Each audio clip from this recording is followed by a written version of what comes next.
Hey, what's up, nerds? Paul at Radio Free Hammer Hall. And today I'm going to talk about a little bit different of a topic than I ordinarily would. So, my local gaming group plays a lot of games that are not your standard 2,000 point match play games. We just had a 1,000 point tournament. We do a lot of things like Path to Glory. We're doing an Escalation League now. So, what I think it's really done, what I find by playing in those sorts of environments, is it makes you think sort of outside of the box of what you typically think about in a 2,000 point game. And I think a lot of that can kind of carry over to how you think about like your competitive 2,000 point list. Because what it's going to do, I've found, is it shines a light on certain things. Like, is this unit good in more of a vacuum when it doesn't have all of the support pieces? Because later on in a 2,000 point game, you might lose that support piece and find all of a sudden that your unit sucks. Or it's really good on its own and maybe it doesn't need that support piece and you can spend those points somewhere else. Um, so I really encourage people, especially competitive players that play like basically just 2,000 point games, get out there and try some other stuff.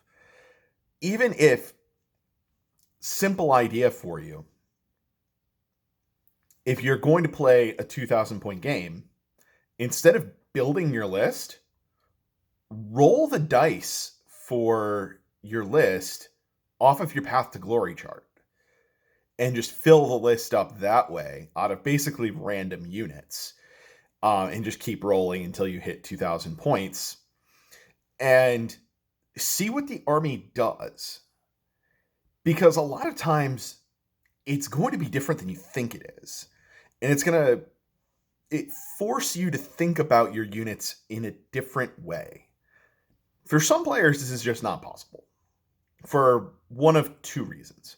Either you're a newer player and all you have is your 2,000 point list, or you're a more competitive player and you just don't own the subpar units. You basically just have like your units for the competitive lists you play, and that's about it. But if you have a larger collection, say you have like an old kind of legacy collection from uh days gone by, or if you're like me and you're just a completionist and you want to own everything, um then it's really interesting to try that. You get to experiment with all of these different units. So let me give you an example of just like the strict experimentation that you can do and find out the sort of different results that you get. So for the 2,000 point tournament, I'm sorry, the 1,000 point tournament that we just had recently, I took a Nurgle list and I kind of said, I've kind of had this theory bouncing around in my head for a while that Nurgle's summoning is better at a lower points value because Nurgle really doesn't change how many contagion points they're getting based on the size of the game. So that means it's going to have a bigger impact on a smaller game. And while that's true, I found out that, and I also built my lists kind of skewed towards let's summon more stuff. Like I ran Horticulus to get an extra tree. I ran a Lord of Plagues to try and get some extra contagion off of his special ability.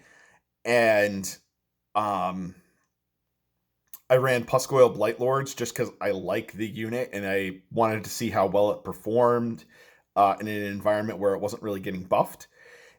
And I found out that basically all of those things put together all suck.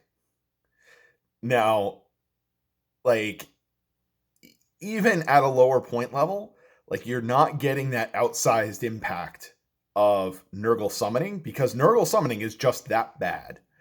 Like, it is, I'm not going to say it's worthless, but it just does, it's not what Slanesh does. It's not what Zinch does. It's not what Korn does. It's not what virtually any other army that can summon stuff. It is probably the absolute worst summoning mechanism out of all of Age of Sigmar currently. You just don't get the bang for your buck out of it. And for the extra contagion that you get off of the second tree with Horticulus, you might as well just replace that 220 points in your list with something better, because Horticulus isn't that good on his own. Like, he looks like he should be kind of tanky, but he really isn't.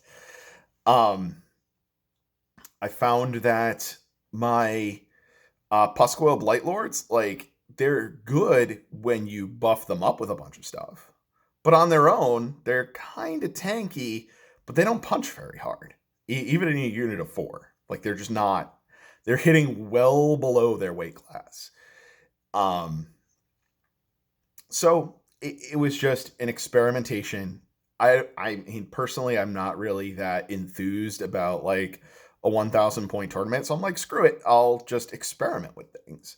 And I think people need to just say screw it and experiment with things more. I see a lot of theory hammer, a lot of people just trying to say, like, what is the best thing that I can do with what I've got? And the simple answer that I just have for people is just fucking try it. If you got an idea, throw it on the table. See what happens. Like, that's what I'm going to be doing with our Escalation League.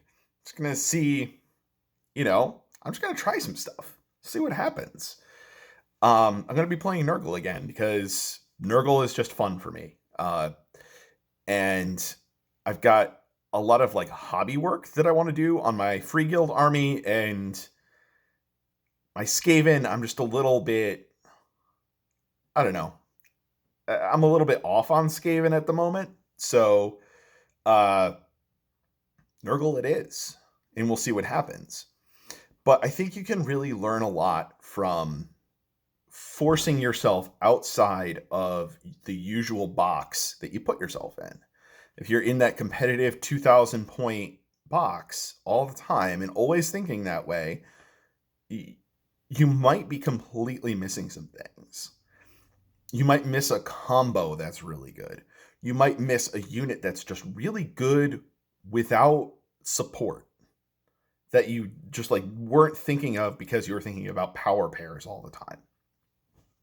So that's about all I got for now, kids. Think outside the box is really where my head is at right now. And really, it's a lot of fun just to throw stuff on the table and see what happens. And as far as, like, my own hobby journey recently, I've been starting to gear myself a lot more towards the just have fun and not care as much about winning sort of aspect of the hobby. So, and I'm going to be talking more about that too. Like, just get out there and have fun and see what happens. Like, every game is not life or death, and you're probably going to be a lot better off to see what wacky thing you can make happen at, like, a weird point level, or even just with a weird list. You're going to have more fun. And isn't that why we're all here to begin with? Anywho, I'll talk to you all later.